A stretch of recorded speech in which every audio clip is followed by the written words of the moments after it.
요한계시록 15장을 봅니다. 우리 오늘 15장의 말씀 1절에서 4절까지 보겠습니다. 15장 1절에서 4절까지입니다.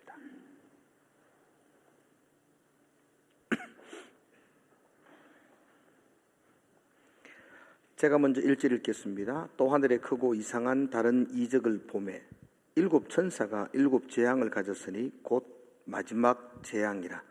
하나님의 진노가 이것으로 마치리로다. 또 내가 보니 불이 섞인 유리바다 같은 것이 있고 짐승과 그의 우상과 그의 이름의 수를 이기고 벗어난 자들이 유리바닷가에 서서 하나님의 검은고를 가지고 하나님의 종 모세의 노래 어린 양의 노래를 불러 이르되 주 하나님 곧 전능하신 이시여 하시는 일이 크고 놀라우시도다. 만국의 왕이시여 주의 길이 의롭고 참되시도다. 주여 누가 주의 이름을 두려워하지 아니하며 영화롭게 하지 아니하오리까. 오직 주만 거룩하시니이다. 주의 의로우신 일이 나타났음에 만국이 와서 주께 경배하리이다 하더라. 아멘. 15장부터 일곱 대접이 이 땅에 쏟아지는 재앙의 장면들이 기록되고 있습니다. 더 정확하게 말하면 15장은 일곱 대접의 재앙의 서론이고 16장부터 일곱 대접의 재앙이 시작됩니다.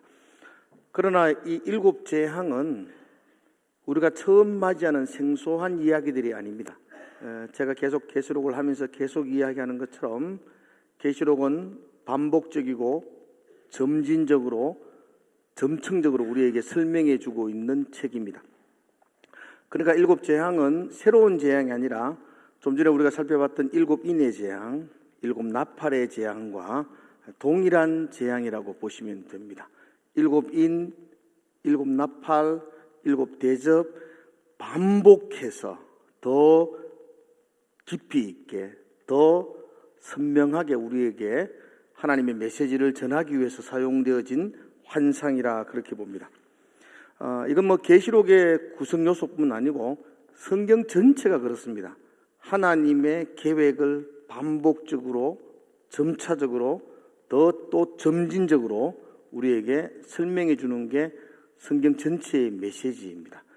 역사서도 역사의 사건을 모티브로 해서 하나님의 계획과 마음을 우리에게 계속해서 반복해서 우리에게 설명해 줍니다.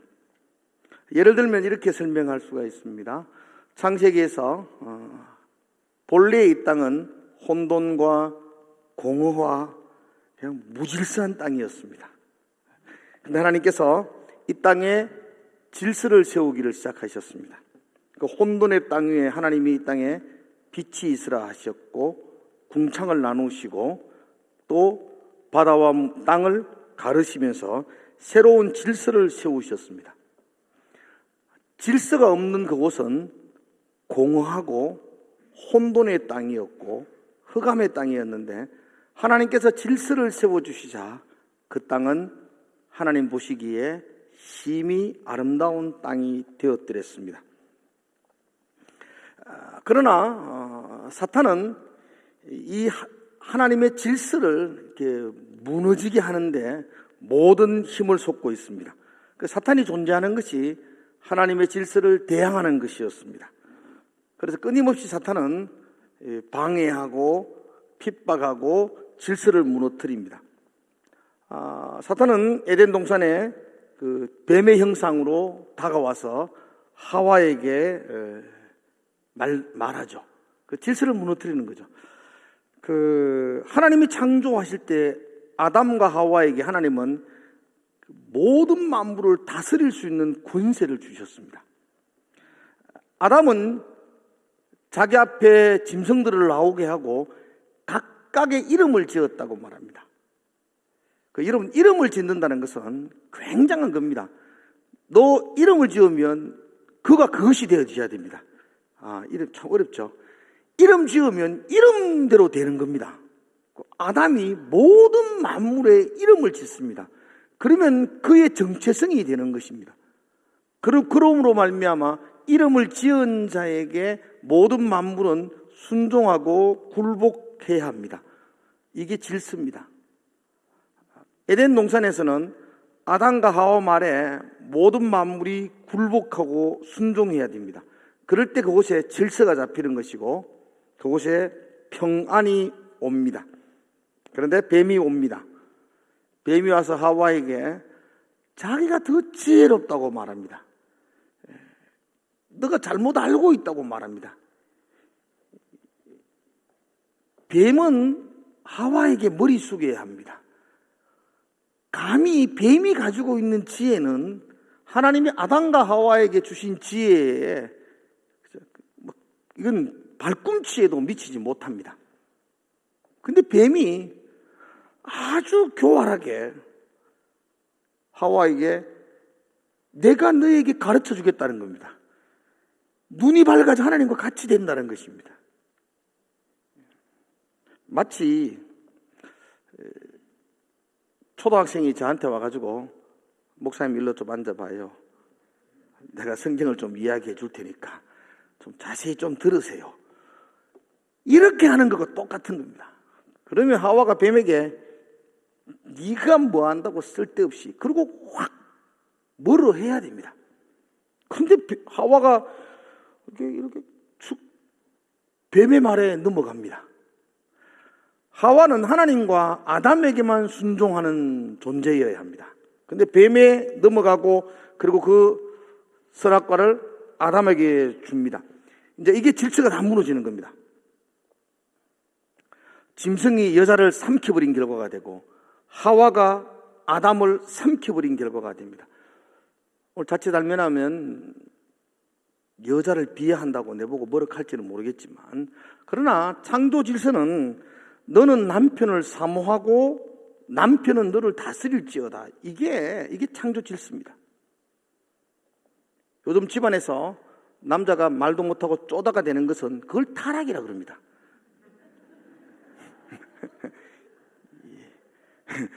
회복하셔야 됩니다, 남성 여러분. 죄송합니다. 이게 하나님이 우리에게 주신 질서입니다, 질서. 그죠? 남자와 여자, 그리고 그 만물에 대한 질서입니다.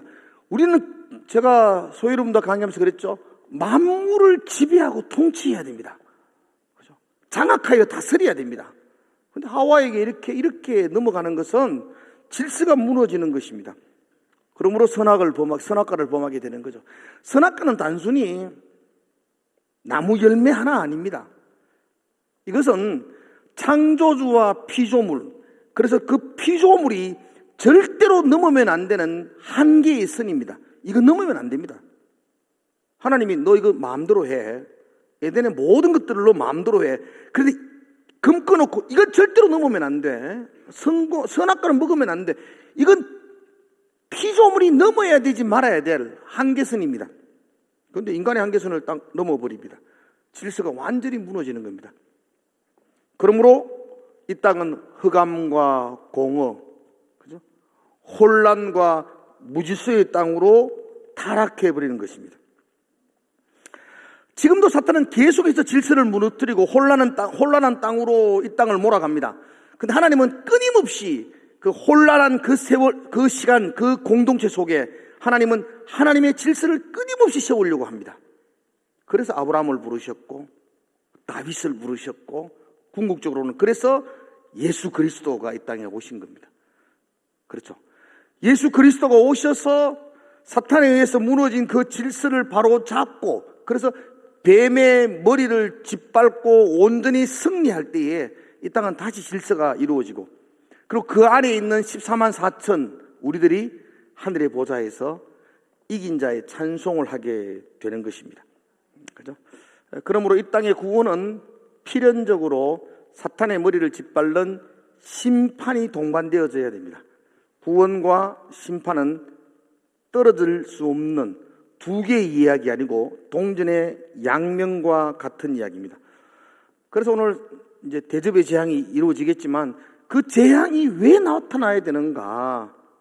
14장에서부터 계속 이야기하고 있는 이야기. 12장, 13장, 14장의 성경 전체 교역이라 그랬죠. 계속하고 있는 이야기. 사탄은 반드시 심판을 받아야 된다. 그래야 성도의 구원이 이루어지는 것이다. 그래서 대접의 재앙이 16장부터 펼쳐지는 것입니다. 1절 한번 봅시다. 1절. 지금까지 서론이었고요. 1절 같이 읽읍시다. 시작. 또 하늘에 크고 이상한 다른 이적을 보매 7 천사가 7 재앙을 가졌으니 곧 마지막 재앙이라. 하나님의 진노가 이것으로 마치리로다 그랬습니다. 그렇죠? 재앙이 임한다는 것입니다. 그리고 2절부터 4절까지가 아주 문학의 문법상에는 독특한 이야기입니다. 그러니까 오늘 제가 4절까지만 좀 이야기할 건데요. 1절에서 5절로 넘어가야 됩니다. 맞죠? 그 천사가 7 대접을 가졌습니다. 그리고 5절에 보면 이 하늘을 보니 성전이 열리고 7 재앙을 가진 7 천사가 7 대접의 재앙이 시작되어집니다. 그런데 중간에 애매하게 뭔가가 삽입되어져 있습니다. 2절과 3절과 4절이 7 재앙의 천사가 나타났는데 다른 이야기 하나가 끼어들었다가 그 천사들이 7 대접을 놓으면서 5절부터가 다시 7 재앙이 펼쳐지는 모습을 보게 됩니다. 그래서 중간에 삽입된 부분이라고 보게 되는데 왜 그러냐? 이 땅의 심판은 구원과 같이 움직이는 것입니다. 그러니까 2절에서 4절까지가 구원의 찬양입니다. 그러니까 심판만 있는 게 아니고 구원이 있다는 겁니다. 구원, 심판, 다음에 또 넘어가면 또 심판, 구원. 계속해서 계시록은 번갈아 가면서 성도들의 구원과 세상의 심판을 번갈아 가며 이야기합니다. 자, 이걸 기억하셔야 됩니다. 성도들의 뭐라고요? 여러분들이 성도들의 구원, 세상의 심판입니다. 이걸 반대로 하면 안 됩니다. 우리의 심판으로 보시면 두렵고 떨리는 책이지만 이 책은 우리의 심판이 아니라 세상의 심판이요 우리의 구원을 기록하고 있습니다. 여기 1절에 보면은 마지막 재앙이라고 표현합니다. 마지막 재앙은 처음 재앙, 중간 재앙, 마지막 재앙 이런 뜻이 아니고요. 이제 마지막으로 너희에게 보여주는 환상, 심판에 대한 환상이라는 뜻입니다. 더 이상 이제 심판의 환상을 보여주지 않겠다. 마지막으로 보여주는 환상이라 그러면서 7 대접을 이야기합니다. 제가 말했죠. 저 점진적이라고. 7 인이 쏟아질 때는 땅의 3분의 1이 망합니다. 7 나팔이 불 때는 땅의 7 인이 4분의 1이고요. 7 나팔이 불 때는 땅의 3분의 1이 멸망할 것이고 7 대접이 부러지면 온 땅이 멸망합니다. 그래서 더 전짐적으로, 더 구체적으로 우리에게 말해주고 있습니다. 오늘은 심판의 이야기하는 것이 아니고 2절과 4절을 중심으로 이야기를 해야 됩니다. 자, 2절 한번 봅시다. 이제 2절 같이 보겠습니다. 2절 시작. 또 내가 보니 불이 섞인 유리 바다 같은 것이 있고 짐승과 그의 우상과 그의 이름의 수를 이기고 벗어난 자들이 유리 바닷가에 서서 하나님의 금은고를 가지고. 자세히 보셔야 됩니다. 무슨 말인지를 이해하셔야 됩니다. 이제 눈을 들어 보니까 불이 섞인 유리 바다 같은 것이 있는데 짐승과 그의 우상과 그의 이름의 수를 이기고 벗어난 자들이 유리 바닷가에 서서 하나님의 금은고를 가지고 노래 부르는 겁니다. 졌는 사람이에요? 이긴 사람이에요? 이긴 사람들입니다. 유리 바다가 있습니다. 혹시 유리 바다가 계시록에 언제 나오는지 아세요? 그 전에 나왔는데 들은 기억은 납니까? 4장에서 하늘을 설명할 때 하늘의 보좌 앞에 수정과 같은 유리 바다가 펼쳐져 있다 할 때 제가 유리 바다 그때 설명 막 침 튀기면서 했습니다. 그래서 까맣게 있었으니까 뭐 좋습니다. 오늘 또 이야기할 거니까 그 장면입니다. 그러니까 계시록 4장에 나오는 하늘나라의 모습의 유리바다와 지금 있는 유리바다가 같은 겁니다. 같은 거. 그 유리바다, 그러니까 하늘나라입니다. 하늘나라. 지금 이 2절과 4절에서는 지금 카메라의 조명이 이 땅의 교회를 비추는 것이 아니라 하나님의 천상에 완성된 하늘나라를 비추고 있습니다. 하늘나라 보니까 보좌 앞 유리바다가 있거든요.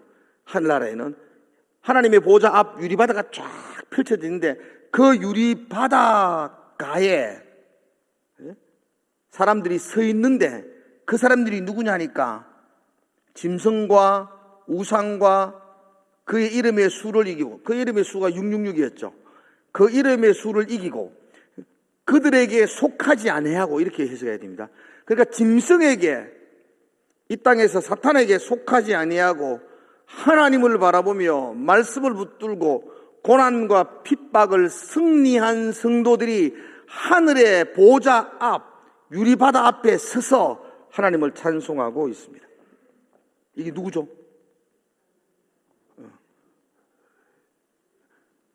권사님 여기 없었겠죠? 나는 여기 있습니다.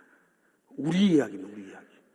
우리가 이 땅에서 말씀을 붙들고 하나님 안에서 사탄에게 속하지 아니하고 주님 안에 14만 4천 하나님의 입맞은 자가 되어서 그분 안에 살아갈 때에 우리의 장차, 우리의 장래는 하늘 보좌 유리바다 앞에서 찬양하는 성도가 된다는 것입니다. 여기서. 그렇죠? 그래서 찬양하고 있습니다. 특별히 찬양하는 곳이 유리바닷가에 서서 이렇게 말하잖아요. 독특한 표현입니다. 바닷가에 서서. 그래, 그 바다가 유리처럼 맑고 아름다운 바닷가. 이 말은 혹시 바다는 어떤 곳이죠? 성경에서 바다는 어떤 곳입니까? 혹시 아세요? 바다 가면 뭐 쳐요? 파도 칩니다. 고요한 바다는 없습니다. 성경에서는. 찬송가에 있습니다. 그건 후대의 유럽인들이 적은 노래고, 성경 속에 바다 나오면 무조건 풍랑치는 것입니다. 왜냐하면 바다는, 성경 속의 바다는 그 큰 뱀, 악한 사탄, 리오야단이 그 속에서 활기를 치는 곳이니까 풍랑과 파도가 치는 곳이 바다입니다. 우리나라로 말하면 공동묘지에서 젊은 남녀가 사랑을 고백하고 프로포즈를 하고, 이상하죠? 그러니까 바다에서는 그런 거 안 된다는 겁니다. 바다는 무조건 흉악하고 풍랑을 치고 아주 마귀 할머니가 사는 곳, 이런 뜻입니다. 그런데 보십시오. 그런데 하나님의 완성된 새 나라에서는 바다가 하늘나라, 그 창조의 그 뭐랄까요? 하나님의 영광을 찬송하는 터전이 되어져 있습니다. 이게 회복된 하늘나라입니다. 죄악으로 무너진 바다는 큰 뱀 용이 판을 치는 곳이라면, 하나님의 은혜로 회복된 하늘나라의 바다는 고요한 바다고 잔잔한 바다고. 그러므로 우리가 하늘나라 가면, 그죠? 공동묘지에서 프로포즈하는 날이 올 것입니다. 이런 해석입니다. 그렇죠? 그때에는, 우리로 말하면 그때에는 공동묘지가 두렵고 무섭고 흉악한 장소가 아니요 아름다운 동산이 되는 것이죠. 하나님의 은혜로 회복된 하늘나라에서는 바다가 더 이상 흉흉하고 악이 판을 치는 두려운 장소가 아니라, 그곳에서는 천사와 천군 천사와 성도들이 찬양하는 오페라 하우스가 된다는 이야기입니다. 얼마나 멋진 이야기입니까? 술렁거리고 파도치는 고통의 장소인 바다가 하나님의 은혜로 회복되어질 때, 그때 그곳은 하나님을 찬송하는 성전이 된다는 이야기입니다. 하늘이 그렇게 회복되어지면 이 땅도 회복되어지는 겁니다. 그러므로 우리의 회복이 예수 그리스도를 통해서 곧 이루어진다는 이야기를 하고 있습니다. 그들이 모여 앉아가지고 그 바다에서, 그 유리바다에서 찬송을 하고 있는데, 어떤 찬송을 하느냐? 찬송의 제목이 나와 있습니다. 그들이 부르는 찬양의 제목이 3절에 보니까 하나님의 종 모세의 노래, 어린 양의 노래를 부른다고 말합니다. 그 찬양의 이름이 모세의 노래요, 어린 양의 노래입니다. 모세의 노래는 어떤 노래죠?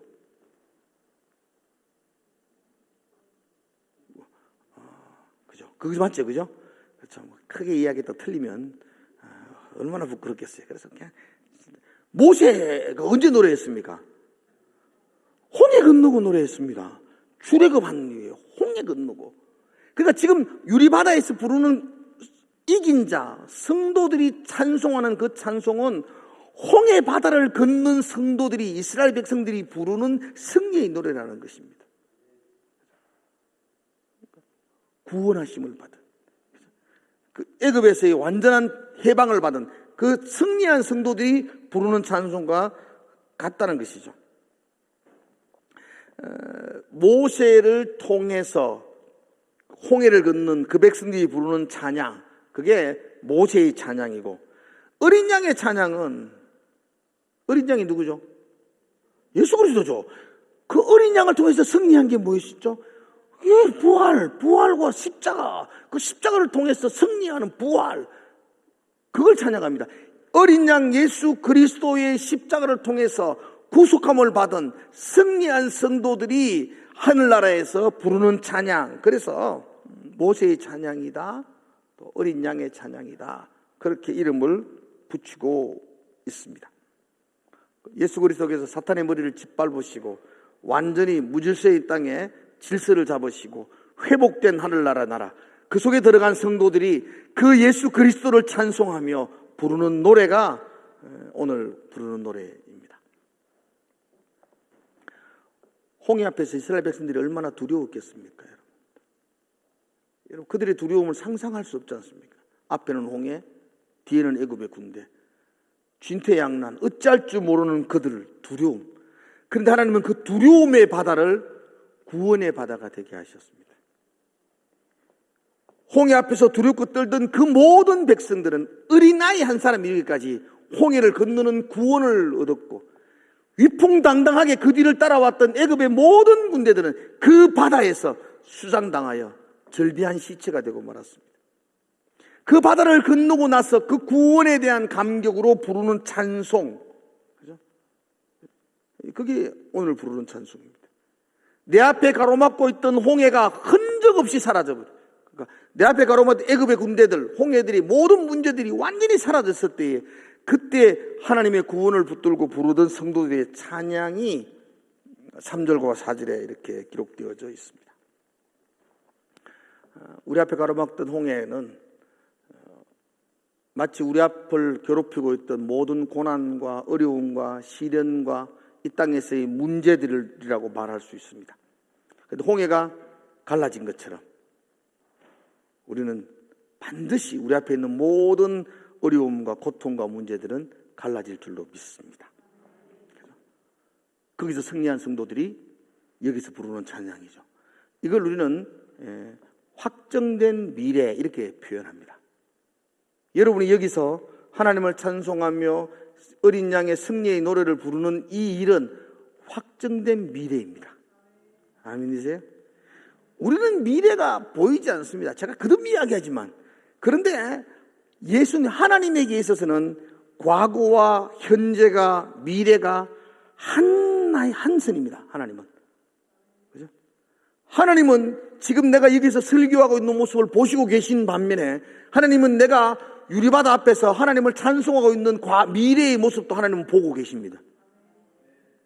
믿으시죠? 하나님은 내가 이곳에서 고난받고 이곳에서 시험 가운데 넘어져서 울부짖고 있는 안타까운 나의 모습도 보시는 반면에, 하나님은 동시에 그 시험을 이기고 내가 천상의 하늘나라에서 구원받은 백성으로서 그 보좌 앞에 흰옷 입고 찬송하는 모습도 동시에 보고 계십니다. 그래서 계시록은 여기서 고난받는 나의 모습을 기록하고 있죠. 그래서 우리는 그때 고난받는 모습을 보고 있죠. 그리고 계시록은 당시 고난받으니까 너무 힘드니까 또다시 내가 이기고 승리하고 찬송하는 모습도 오늘 보여주는 겁니다. 힘내라고. 그죠? 그게 계시록의 전체의 내용입니다.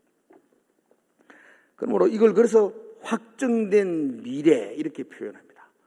저와 여러분은 하나님께 속한 14만 4천이 되어서 그 유리바다 보좌 앞에서 구원하신 하나님을 찬송하는 성도로 서게 될 줄로 믿습니다. 내 옆에 여러분들이 있을 것이고, 여러분 옆에 분들이 있을 것이고. 찬양의 내용을 한번 보겠습니다. 그렇게 승리한 자들이 무슨 찬양을 하는가 그렇게 보겠습니다. 찬양한 내용은 3절 하반절에서부터 4절까지 이어집니다. 3절에 보면 이렇게 되어 있죠. 주 하나님 곧 전능하신 이시여 하시는 일이 크고 놀라우시도다. 만국의 왕이시여 주의 길이 의롭고 참되시도다. 이게 이제 승리한 성도들이 하늘의 보좌 앞에서 부르는 찬송입니다. 이건 우리가 먼 훗날 하늘의 보좌에서 갔을 때 불러야 될 찬송이기도 하지만 것은 우리가 오늘 이 땅에서 이곳에서 불러야 될 찬송입니다. 그죠? 장차 부를 찬송이지만 지금 이 땅에서 여기서 부를 찬송입니다. 뭘 불러야 됩니까? 하나님은 전능하십니다. 그죠? 하나님은 만왕의 왕이십니다. 오늘 이 저녁에 여러분들이 불러야 될 찬송입니다. 한번 해봅시다. 하나님은 전능하십니다. 하나님은 만왕의 왕이십니다.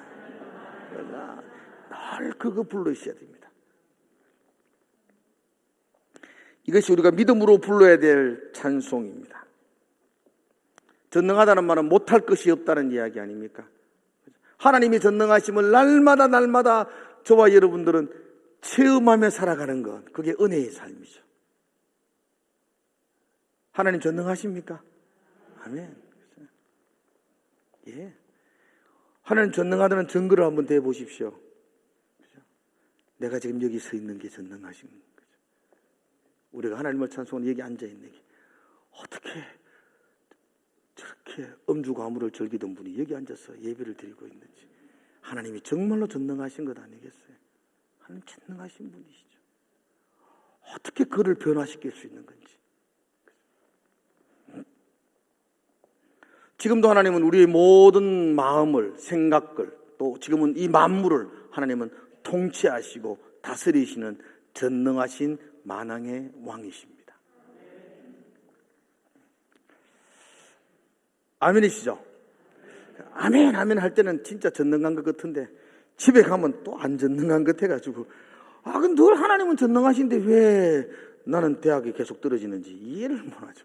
하나님 전능하신데 왜 우리 집은 사업이 이렇게 안 되는지, 하나님은 전능하신데 왜 우리는 지금 이렇게 전전긍긍하며 살아야 되는지, 왜 이런 많은 어려움이 있고 많은 시련이 있고, 왜 하나님은 전능하신데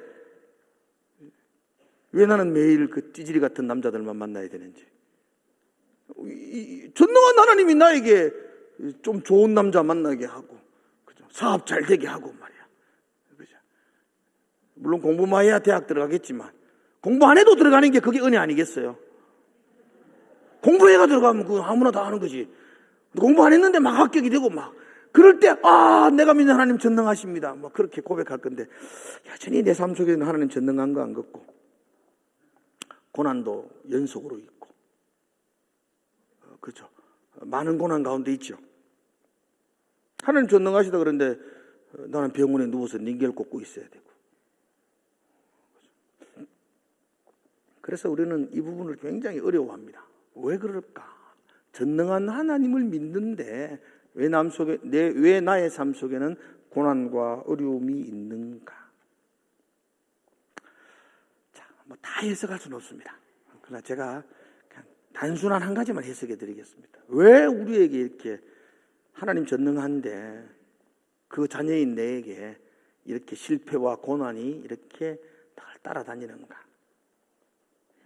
자, 한번 따라합시다. 나를 향한 하나님의 목적은 하나님의 백성 만드는 것입니다. 하나님의 목적은 하나입니다. 나를 하나님의 온전한 자녀 만드는 것입니다. 사탄에 의해서 무너지고 타락하고 잃어버렸던 하나님의 형상을 이 땅을 살아가는 동안에 계속 회복시키게 하는 것, 그 하나님의 목적입니다. 여러분이 회복되는 것. 그래서 하나님의 자녀로, 하나님의 백성으로 회복되게 하는 것, 그게 하나님의 목적입니다. 하나님은 하나님의 자녀로 우리가 온전히 다듬어져서 장차 하나님의 보좌 앞 그 유리바다에서 승리의 찬송을 부를 수 있는 성도로 만들기 위해서 오늘도 하나님은 쉬지 않고 일하십니다.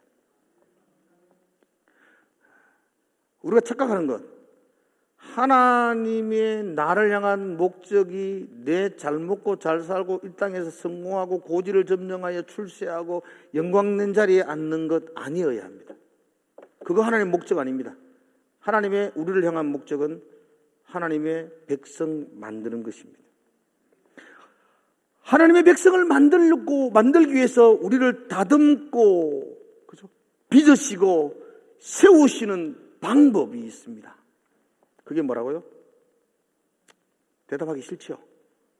그게 고난입니다. 하나님께 물었습니다. 하나님, 형통으로 좀 다듬으시면 안 됩니까? 해보야 안 되더라. 하나님 그러더라고요. 형통과 번영으로 우리가 다듬어지고 회복되지 않더라고요. 그래서 하나님은 성경 곳곳에서 우리에게 고난의 이야기를 합니다. 디모데후서 1장 8절, 오직 하나님의 능력을 따라 복음과 함께 고난을 받아라. 디모데후서에 또 유명한 말이죠. 너는 그리스도의 좋은 군사로 나와 함께 고난을 받아라. 로마서도 그런 말 하시죠. 하나님의 자녀 상속자며 영광을 받기 위하여 고난도 함께 받아야 하느니라. 그게 우리를 다듬고 꺾어서 하나님의 온전한 백성 만드는 방법이기 때문입니다. 그래서 야고보 사도가 말하잖아요. 내 가운데 여러 가지 시험을 만나거든 온전히 기쁘게 여기라. 온전히 기쁘게 여기라. 그 여러 가지 고난을 통해서 우리를 갈고 다듬으셔서 하나님의 백성 만들어 가시고 있습니다. 한 따라 하나님 전능하십니다. 하나님은 다 옳습니다. 믿으십니까? 기억하셔야 돼요. 하나님은 다 이해되어지십니다. 그거 아닙니다. 여러분이 하나님이 나를 향하여 하시는 일들은 이해가 안 될 때가 참 많습니다. 그렇죠? 해석이 안 될 때는 더 많습니다. 용납이 안 될 때도 있습니다. 그러나 틀린 것 아닙니다. 하나님은 옳습니다. 그분은 전능하십니다. 그 찬송을 이 땅에서 우리가 하자고요. 다 이해하고 찬송하는 건 하늘나라에서 가고 하는 거고, 지금은 다 이해가 안 되지만, 해석도 안 되지만, 용납도 안 되지만 하나님 전능하십니다 소리치며 고백하며 찬송하는 삶을 우리가 여기서 살아내보자고요. 그럴 때 하나님은 얼마나 기뻐하시겠어요. 저놈이 많이 아플 낀데 찔찔 울면서도 하나님을 찬송하는구나. 그럴 때 얼마나 하나님 우리를 기뻐하시겠어요.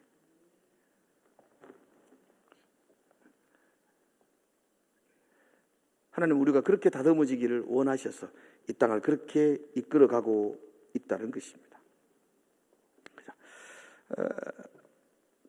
두 번째 우리가 찬송할 찬양은 4절의 말씀입니다. 이렇게 되어져 있습니다. 한번 볼까요? 4절에 보면 주여 누가 주의 이름을 두려워하지 아니하며 영화롭게 하지 아니하오리이까.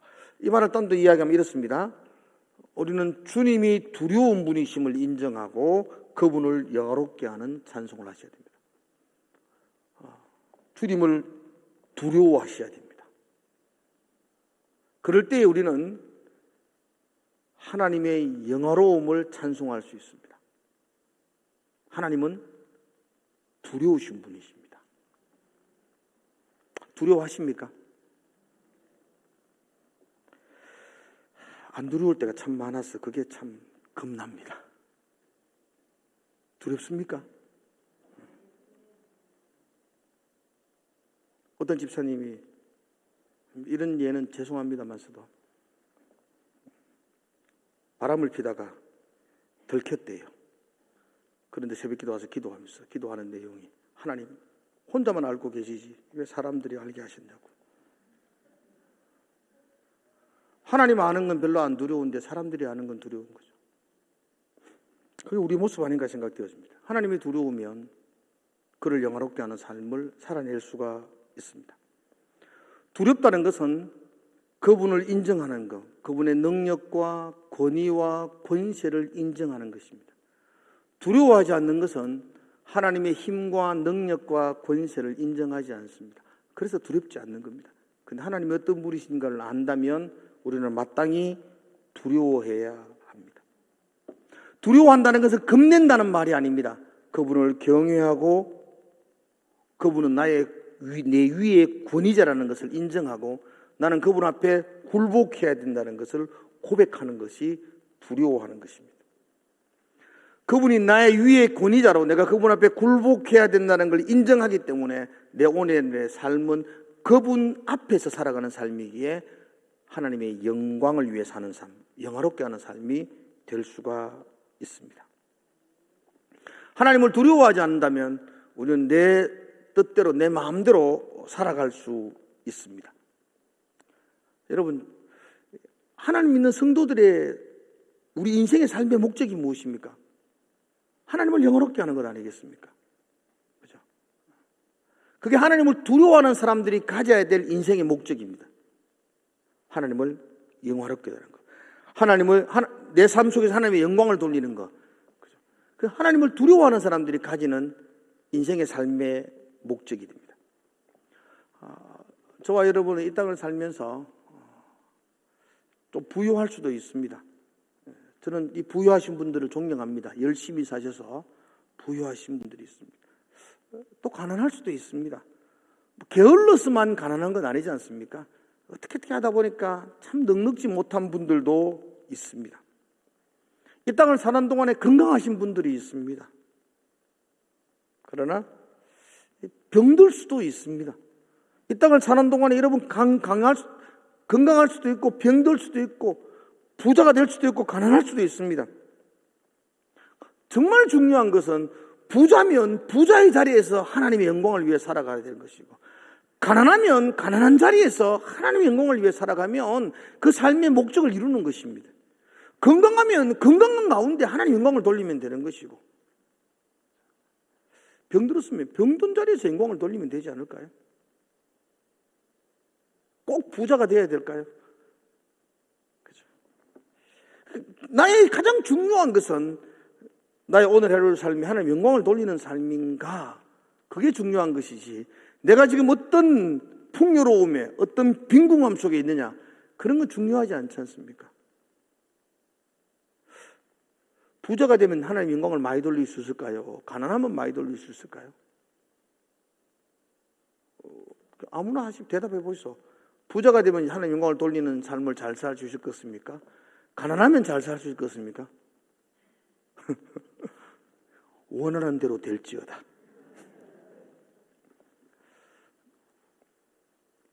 부유하면 더 어렵지 않을까요? 더 많은 예민함을 가져야 되지 않을까요? 풍요로우면 더 어렵지 않을까요? 그래서 성공할 때 회개하셔야 된다고요. 실패할 때 감사하시라고요. 실패하고 안 되고 그러면 죄질 것도 없습니다, 여러분. 풍요로울 때, 한가할 때가 가장 위험할 때입니다. 여러분 지금 어디 위치에 있는지를 생각해 보십시오. 부유한 자리에 있는지 가난한 자리에 있는지. 혹시 여러분들이 이렇게 돌아보면서 나 참 풍요로운 자리에 있네 이런 마음을 가진다면 더 많이 조심하셔야 됩니다. 자칫 하나님의 영광을 가릴 수도 있기 때문입니다. 구원받은 성도들이 부르는 두 번째 찬송은 하나님을 두려워하며, 그죠? 하나님의 영광을 위해 살겠다는 찬양을 하셔야 됩니다. 하나님을 영광을 위해서. 세 번째 4절에 보면 이렇게 말합니다. 마지막 부분이 이렇게 말하죠. 오직 주만 거룩하시니이다. 주의 의로우신 일이 나타났음에 만국이 와서 주께 경배하리다. 우리가 찬송해야 될 세 번째 찬양은 주의 거룩하심을 찬송해야 됩니다. 그분의 의로우심을 찬송해야 됩니다. 거룩하다는 것과 의롭다는 말은 같은 말입니다. 이 거룩하다는 말은 카다시라는 단어를 썼는데요, 이 두 가지 의미가 같이 이렇게 포함됩니다. 하나는 잘라낸다라는 말이 있고 하나는 구별된다는 말이 있습니다. 같은 말입니다. 내 속에 있는 욕심과 야망과 더러움과 죄악을 잘라내고 구별되는 겁니다. 다 세상 속에 다 더러움과 욕심과 야망과 자만심으로 가득 차 있는 이 땅 속에서 나는 그것들을 다 잘라내면서 그 세상의 사람들과는 구별되는 겁니다. 그걸 거룩이라 그럽니다. 주일날 성경책 끼고 교회 온다고 거룩한 게 아니고요. 여러분이 직장 속에서 직장의 옆에 있는 경쟁자와 비교해 볼 때 그가 가지고 있는 야망과 그가 가지고 있는 인생의 목표, 나는 다 잘라내고 다른 목표, 다른 가치관으로 있을 때 그들과 구별되는 거죠. 그때 거룩 이렇게 되는 겁니다. 그러므로 구별된 성도는 거룩한 성도입니다. 거룩한 성도는 잘라내어 구별되어야 합니다. 가만히 보면 뭐 잘라내야 될까? 제가 오늘 어제 뭐 잘라내야 될까 고민하니까 다 잘라내야 된다 이렇게. 다 잘라내야 됩니다. 보옵소서 주님. 선한 것 하나도 없습니다. 그 다 잘라내고 나면 아무것도 없습니다. 그래서 아무것도 없어서 하나님 앞에 납작 엎드리는 것, 그게 거룩입니다. 세리처럼 주여 나를 불쌍히 여기소서. 나는 죄인입니다. 그러니까 자기를 보니까 하나님 앞에 내세울 게 아무것도 없습니다. 다 더러운 거니까 잘라내고 버리고 나니까 하나님께 내세울 게 없으니까 납작 엎드려서 주여 나를 불쌍히 여기소서. 이게 거룩입니다. 뭐 다 잘라내고 다 버리고 나면 나는 아무것도 없는데 망한 것 아닙니까? 그런데 아니요, 다 잘라내고 버리면 하나님이 채워주십니다. 그걸 복이라 그럽니다. 성경에서는 그걸 바라크라 그러는데요. 그 바라크, 복은요 하나님에게서만 주어지는 걸 복이라 그래요. 내게서 발생된 것은 다 쓰레기, 배설물이라고 말합니다. 하나님에게서 주어진 것, 그게 복입니다. 그 잘라내고 구별되어질 때 하나님께서 부어주시는데 그게 복입니다. 그게 복 있는 성도입니다.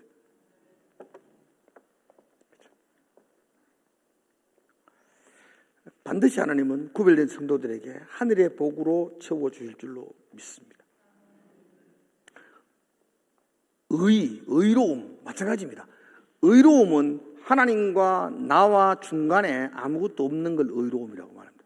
나와 하나님과의 관계에서 잡다한 것들이 많이 낑겼을 때 그거 의롭다고 말하잖아요. 그걸 다 잘라내고 하나님과 나와의 관계가 회복되는 걸 의롭다라고 말합니다. 나와 하나님 사이에 가로막고 있던 모든 것들을 자르는 것, 그게 의입니다. 그것이 축복이죠. 하나님과 내 사이에 아무런 끄리낌이 없을 때 그걸 거룩이라 그러고 그걸 복이라고 그럽니다.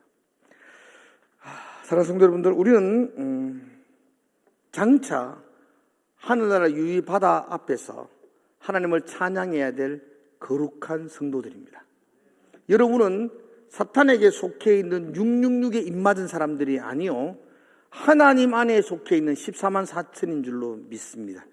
그러기에 우리는 그곳에서 하나님의 전능하심을 찬송하게 될 것이고, 우리는 그곳에서 두려운 하나님, 그 하나님의 영화로움을 위해서 찬양하게 될 것이고, 우리는 그곳에서 하나님의 거룩하심을 목청 높여 찬양하게 될 것입니다. 그러나 그곳에서만 찬양이 아니고 오늘 여기서 그 찬양을 드릴 수 있는 성도가 되어야 합니다. 장차 유리바다에서 찬양하겠지만 지금 오늘 이 땅에서, 그죠? 이 유혹과 고난이 있는 이 땅에서 하나님의 전능하심을 신뢰하고 그 하나님이 나의 인생의 만왕의 왕이심을 고백하고 찬양하는 것, 그게 성도들이 오늘 불러야 될 찬송입니다. 그죠? 오늘 이 땅에서 우리가 하나님을 두려워하며 매일매일의 삶 속에서 하나님을 염두에 두면서 그래서 하나님의 영광을 위해 살아가는 삶, 그게 우리가 불러야 될 찬송입니다. 다 자르고 하나님 앞에 나와서 거룩함으로 하나님 주신 복으로 찬송하는 것, 그게 또한 우리의 삶입니다. 우리는 그렇게 될 겁니다. 그리고 지금은 그렇게 되어가는 과정 속에 있을 겁니다. 잘 견디십시오. 잘 이기십시오. 그래서 찬송하는 성도가 되어야 할 것입니다.